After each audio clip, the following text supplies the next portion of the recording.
আসসালামু আলাইকুম। আমি এই মুহূর্তে আছি ঢাকা বিশ্ববিদ্যালয় প্রাঙ্গণে।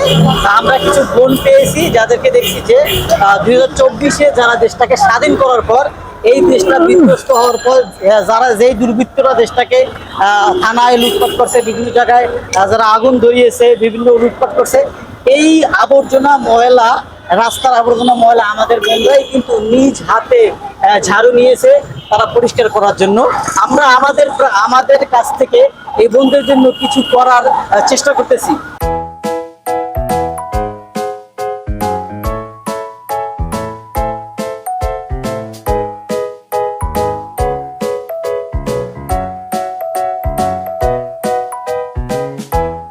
আপনার নামটা কি? আমার নাম ফারহানা।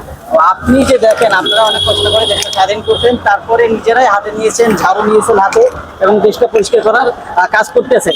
এই বিষয়ে আপনি তো আমাকে 1 মিনিটে বলবেন। আমি চাই মানে যেগুলো হলো আন্দোলনে যেগুলো ভাঙচুর হলো না, এগুলো যেন না থাকে। রাস্তা পরিষ্কার করতে যে আমরা সবাই অনেকজনই চাই, কিন্তু তাদের পরিবার থেকেও দেয় না। তাই আমরা যদি করি, আমাদের দেখে দেখে আরো মানুষের সাহস থাকে।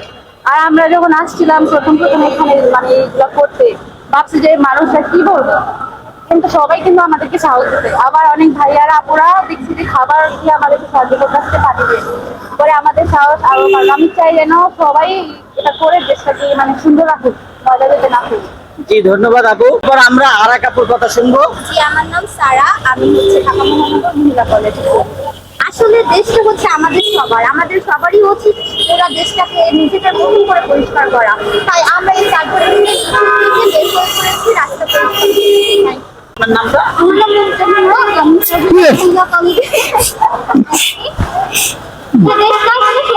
পুরো ধ্বংস করে দিয়েছে। এখন আমরা তরুণ যারা আছে, এটা আমাদের দায়িত্ব যে আমাদের দেশটাকে আবার নতুন করে শুরু করা। আমাদের সাধারণ জনগণ যারা তরুণ আছে সবার উচিত কোনো অন্যায়কে প্রশ্রয় দেওয়া হবে নিয়ে নেই, এটা আমাদের। থ্যাংক ইউ, ধন্যবাদ। সর্বশেষ আপুদের কাছে যাবো। আসসালামু আলাইকুম। আপু একটা দাঁড়ান গেছেন। আমার 3 বান্ধবী সবই বলে দিয়েছে। তো আমি বলতে চাই যে শুধু এটাই যে আমাদের দেশের মানুষ অনেক সাপোর্টিভ। দেখি ক্যামেরার সামনে একটু ছবি তুলে দেন। যে আমরা এই স্বৈরাচারকে 15 বছর স্বৈরাচারকে নামাতে পেরেছি, ইনশাআল্লাহ আমরা যদি একত্রিত থাকি তাহলে আমাদের দেশের কাজে আরো এগিয়ে যেতে পারবো। অনেক সাপোর্ট করেছে আমাদের, সেটা না ক্লিয়ার নাই সাপোর্ট করেন এবং নিজে এটা আমরা ব্রাইটনেস নিয়ে আমাদের ইভেন্ট চ্যানেলের নাম এবার অনলাইনের বিরুদ্ধে প্রত্যেকটা স্টেপ নেওয়া হবে। যদি সবাই নেয় তাহলে আর কোনো অনলাইন জন্ম হতে দিতে পারবে না। তাহলে আমরা সত্যি একটা স্বাধীন বাংলা পাবো ইনশাআল্লাহ। সবাইকে সালাম, থ্যাংক ইউ। ধন্যবাদ আপু, ধন্যবাদ। আসলে আপুদের কথা থেকে এটাই ফুটে উঠেছে, এই দেশটাকে তারাই যেহেতু স্বাধীন করছে, এই দেশের যত অন্যায়, যত দুর্নীতি এবং এই দেশটাকে যারা 24 তারিখ আমাদের ছাত্র ভাইরা স্বাধীন করার পর যারা দেশটাকে ময়লা করছে, আবর্জনা করছে, পুলিশ কিন্তু পালিয়ে গেছে। আপনারা দেখছেন ইতিমধ্যে বিভিন্ন ভিডিওতে, সেই দায়িত্ব কিন্তু আপুরা নিয়ে নিছে হাতে। মানে ট্রাফিকের কাজটা কিন্তু তারা করছে যখন পুলিশ নেই, আর দেশটা পরিষ্কার পরিচ্ছন্ন করার দায়িত্বটাও তারা নেছে। আশা করি বুঝতে পারছেন। আর আপনারা এই জেনারেশনকে বারবার বলে আসছেন, এই জেনারেশন টিকটক করে, এই জেনারেশন হাইব্রিড, এই জেনারেশন দিয়ে কিচ্ছু হবে না। দেখেন, এই দেশটা কিন্তু স্বাধীন করছে এই জেনারেশন। 52 কিন্তু দেশটা স্বাধীন করছে এই স্টুডেন্টরা, 71-ও দেশটা স্বাধীন করছে এই স্টুডেন্টরা, 1991 সালে স্বৈরশাসক এরশাদের কাছ থেকেও দেশটা স্বাধীন করছে এই স্টুডেন্টরা। লাস্ট শেখ হাসিনা স্বৈরশাসককেও এই দেশ থেকে স্টুডেন্ট পাওয়ার তারাই কিন্তু বিতরিত করছে। বাট তারা কিন্তু এই দেশটাকে এইভাবে আগুন দেওয়া ই করা এটা কিন্তু তারা করে নাই। বাট এই বিধ্বস্ত দেশটা পরিষ্কার পরিচ্ছন্ন করা কিন্তু তারাই হাতে নিয়েছে এবং তারা কিন্তু এখনো আজকে এই দেশটার যেখানে রাস্তাঘাটে যেখানে ময়লা আবর্জনা আছে তারা সুন্দরভাবে পরিষ্কার করছে। আমি মন থেকে আমি আমার ছোট্ট প্রচেষ্টায় যতটুকু করার ততটুকুই করেছি।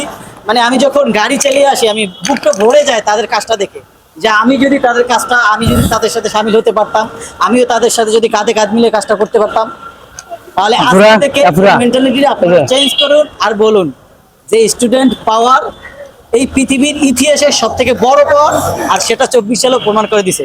আশা করি সবাই বুঝতে পারছেন। ধন্যবাদ সবাইকে। অন্য একদিন কোন একটা ভিডিওতে আবার এরকম যোদ্ধাদের কিছু কাহিনী নিয়ে আপনাদের মাঝে ফিরে আসবো। ধন্যবাদ, আসসালামু আলাইকুম।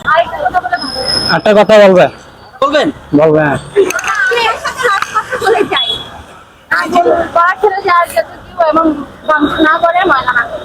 মেসেজ দিবেন। আমাদের মাঝে আপু এখানে আসেন। আসো পিছনে আসো। যে আপুরা আপনাদের উদ্দেশ্যে, দেশবাসীর উদ্দেশ্যে একটা মেসেজ দিতে চায়, সেটা তো আমরা শুনি।